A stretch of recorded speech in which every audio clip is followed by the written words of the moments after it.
Hey guys, what's up? Welcome back to my channel, or shall I say, Kanda Estrata Candos. If you know, you know. I just got back from seeing Evil Dead Burn. Boy, do I have a lot of thoughts. I'm just gonna go ahead and let y'all know. Feel like I can't truly talk about this film unless I discuss some of the spoilers. I don't think that I've made a video on my channel about the Evil Dead series. It is one of my favorite horror franchises of all time. Really started when Evil Dead 2013 came out. I did see that one in theaters. I was only 14 at the time. I hadn't seen any of the ones from the 80s. Keep in mind, Evil Dead 2013 is what brought me into the world of Evil Dead.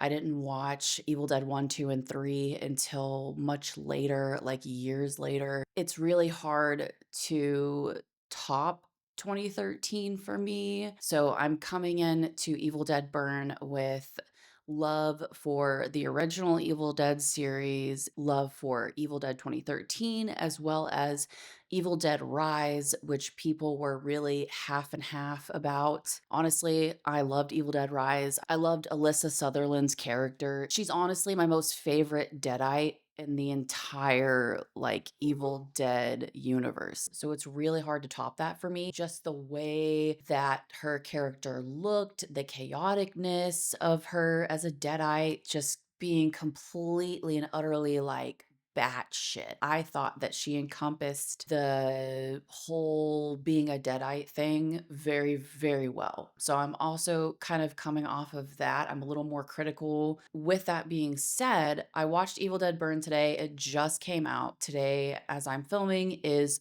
Thursday, July 9th. This was directed by the same French director, and the name literally slipped my mind as I started recording this, but he directed Infested. If you've seen that and you go to watch Evil Dead Burn, you can definitely see some of that director, like his style, definitely spilling into it. Claustrophobic at times in some of the scenes. A classic Evil Dead movie. They definitely utilize one setting for most of the film. You know, usually it's a cabin in the woods. Well, this time it's a house, kind of in the woods ish. That is where the main plot takes place, right? There were so many intense scenes, and I'm about to get into spoiler territory. Basically, what happens is in the beginning, and it's not confirmed, but it's really obvious to me that ending slash beginning of Evil Dead Rise, when they were at the lake, the girl gets scalped and the guy gets beheaded, and they're on that dock, right? Okay, basically, it just takes over from there. They're at the same dock, at the same lake. We have not been introduced to the main characters yet. These are the beginning throwaway characters that always get killed in the beginning of a horror movie to set you up for what's coming. And eventually, the same Deadite girl from Evil Dead Rise, the beginning of the film, very obvious that it's that girl. From what happens then, it shows you that they're in the exact same area, like the exact same town as the ending of Evil Dead Rise. So for me, that's kind of like a direct sequel. It's connected, but it's a different set of characters. The characters are not connected. Follows Alice and her husband and his brother and girlfriend. The husband actually ends up in a car crash, gets killed, and that same Deadite girl is the one who infects him, and it sets the whole thing up. From there, his family is mourning the loss of their son, and so they kind of get together. They stay at this house, and the dinner scene was so freaking intense. Let me tell you, the father, the actor who played the father, I'm gonna give him major props, and I can't think of his name right now. The way that I was cringing and laughing, but also like on the edge of my seat because I know what's coming, but I don't know when it's coming, but it's starting to really tense up. Like, you know, that moment, like you're just waiting for that moment, but you don't know when it's coming. That was literally me during the whole dinner scene. The dad is slowly turning into a deadite and nobody knows. They just think that he's having a mental breakdown because he just lost his son, but he starts to get more violent. Once you watch this scene, I'm not going to go too much into detail because I am obviously spoiling it already, but I'm not going to give you like the whole play by play.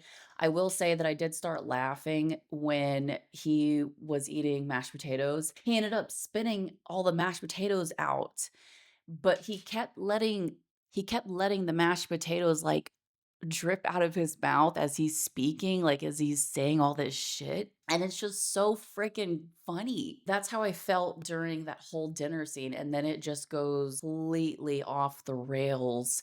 I will warn, and I'm not gonna tell you exactly what it is, but if you are sensitive to animal violence, you may wanna close your eyes because there's definitely animal violence. I wasn't expecting it. I kept looking at it, like, they kept alluding to it, but I didn't think they were actually gonna go that far, but they definitely did. The style of the Deadites, though, it's definitely a lot different than Evil Dead in the past or even Evil Dead Rise because Lee Cronin was the one that directed Evil Dead Rise, so his style is a lot different. I still liked the Deadites, but I don't think that I don't know, I don't think the makeup looked as good, like, they weren't really for me. At the same time, I feel like I was watching a superhero movie, as strange as that sounds, like, I feel like the Deadites kind of looked like they would be in the MCU or something, like, as a villain. So, it kinda took me out of it a little bit because, I don't know, I think I'm just so hung up on, like, Evil Dead 2013 Deadites or Lee Cronin's I almost said The Mummy, but, I mean, honestly, Deadites and The Mummy, I mean, let's be real, but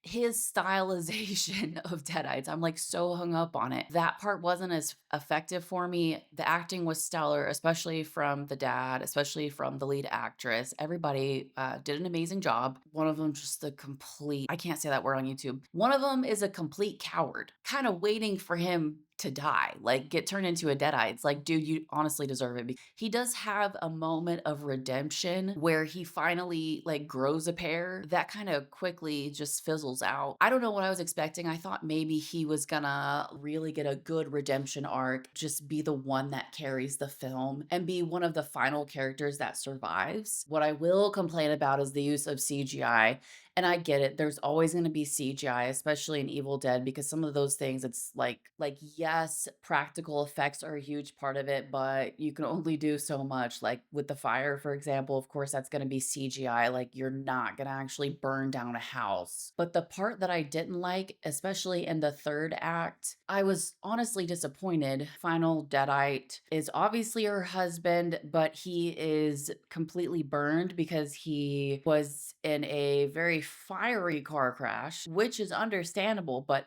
his entire Deadite was CGI'd, and I just don't fuck with that. I feel like they could have really leaned into him being burnt up and gave him some stellar special effects makeup and really utilized practical effects in that sense. Really CGI'd the hell out of him. And I just don't like the fact that his entire Deadite was just like CGI and it wasn't even good CGI. It kind of looked from a movie on Netflix. I don't know. The third act was definitely lacking, which I haven't even touched on her character, but the grandmother, she was definitely the comedic relief. I don't think that every single thing that she said, like every joke that there was, I don't think every single one of them landed. The people in my theater were laughing. I chuckled. It can be hard to make me laugh, especially in a horror setting, which she would be on screen because her character had dementia. Really, she didn't understand what was going on. It's kind of ridiculous. Her as a Deadite, it makes sense, but